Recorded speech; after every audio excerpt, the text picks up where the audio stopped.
Okay, so getting back into our coverage over Ultimate Spider-Man, we do pick up with issue number 11. Now, for issue number 11, I feel like just alone, we could actually say that something big is coming very soon for Ultimate Spider-Man, but I feel like it won't happen in the next issue, which is issue 12. I feel like it'll be issue number 13 as a way to start off the year pretty strong for year 2 of Ultimate Spider-Man. But either way, we do pick up with Spider-Man, Peter Parker, just on a stakeout at the moment. Now, he is waiting for Harry Osborn, but apparently Harry is late. Now, for me, this was an automatic callback to what happened in the previous issue. Let me explain. You see, in our last issue, Uncle Ben and J. Jonah Jameson were able to figure out that Harry Osborn is the Green Goblin. Now, we already knew that sooner or later, if Harry Osborn is the Green Goblin, they're going to find out that Peter Parker is Spider-Man. But I'll save that for the end of this video. But either way, you do have Peter call up Harry. He's late, and he calls up Doc Ock as well. Now, Harry does not answer. Doc Ock does, but you have Doc Ock try his best to locate Harry for Peter Parker. But apparently, before you have Doc Ock being able to tell Peter where Harry is at, that is when something pops off near Peter and he has to go and be a hero. Now, we do learn that apparently a bank is being robbed by different men who work for Mr. Negative. Now, remember, Mr. Negative is part of the Sinister Six, and it has been a while since we saw a member of the Sinister Six pop up and try to go against Spider-Man. Now, at first, it's just his men who are trying to rob this bank. And so you have Peter Parker go in as Spider-Man and being able to fight against all these different thugs who work for Mr. Negative. Now, for me, it was kind of cool to see Peter Parker on his own again. And the only reason why, because even though I like the idea of Spider-Man teaming up with the Green Goblin Harry Osborn, sometimes I just want to see Peter on his own to see if he is able to handle different problems on his own and stop relying on Harry to be next to him to handle different things popping up. But either way, once you have Peter being able to take down all the different thugs who are part of Mr. Negative's crew, well, Peter is then confronted by Mr. Negative. Now, Mr. Negative has two different reasons of why to bring down Peter Parker, Spider-Man. The first is that, well, Mr. Negative is part of the Sinister Six who's working for the Kingpin. But on top of that, let's not forget the Black Cat who was taken out earlier really by Harry Osborn and got seriously injured thanks to Harry Osborn. But for Mr. Negative, all he knows that it was the Green Goblin and Spider-Man who had technically hurt Black Cat. And so it's him saying like, hey, I was assigned to bring you down, but at the same time, I kind of want to get revenge against you. Now, for Mr. Negative, he does realize that it's just Spider-Man here. That Green Goblin's not here. And for Peter, he's all like, yeah, he's not here. And for Mr. Negative, this is a great moment because now it's Peter on his own. Can Spider-Man fight against an army of people who are being controlled by Mr. Negative's power? And so we see Peter Parker trying his best to fight against an army of different people who are being controlled by him.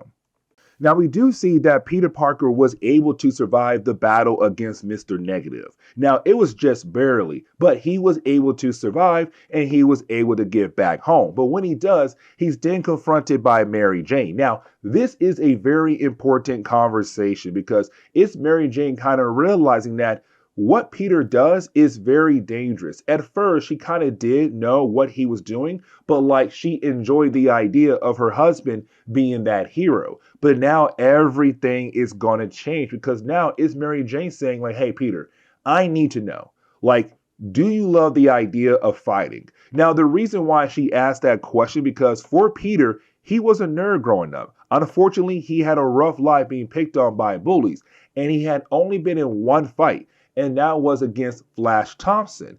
And that was back in the 8th grade. Ever since then, the man has not been in a fight. And so you have Peter say like, no, I hate the idea of fighting. But at the same time, I understand that I'm the only person sometimes that can bring down different people in this city. I'm that person that a lot of people kind of rely on to handle different kinds of situations. And I love that feeling as well. Now, also, is Mary Jane wondering, like, should she be scared? And the reason why, because all the videos, all the pictures, everything going on, she's kind of worried about the idea that sooner or later, everything will come back home to her and the kids. And they could possibly get hurt because of Peter being Spider-Man. And so it's her asking Peter, will you tell me when I should be scared? When will you tell me that I should run? Like, will you tell me I should run when things get too serious? And it's Peter saying, yes, I will tell you when to be scared. I will tell you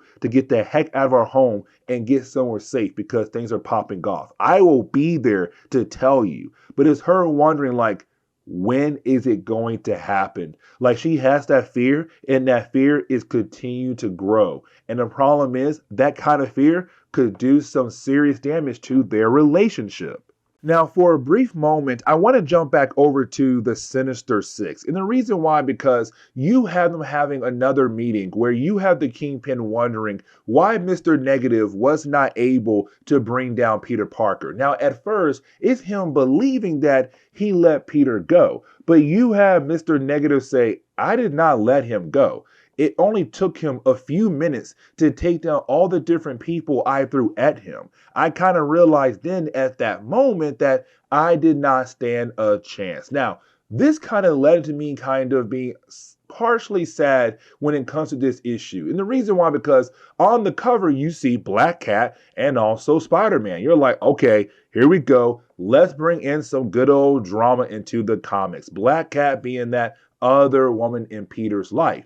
No, she's only here for one page, and that is it. Where basically we kind of find out the Black Cat, who got injured by the Green Goblin and Peter Parker, he's out of commission. And so now his daughter, Felicia Hardy, is going to be the one in charge of his territory when it comes to the Sinister Six. And that's really it. We only see it for one panel and we move on because now we got to jump back over to Peter Parker and Uncle Ben.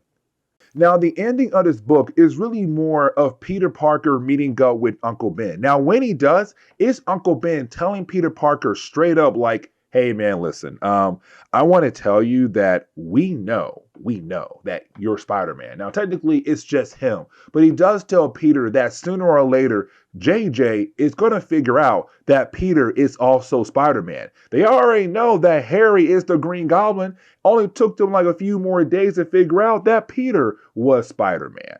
And so right now, it's Uncle Ben saying like, listen, you gotta be better than this. You gotta be more careful. Here comes the big problem. Your secret is getting out there very easily. I figured it out. Mary Jane knows. Sooner or later, other people are going to know that you are Spider-Man.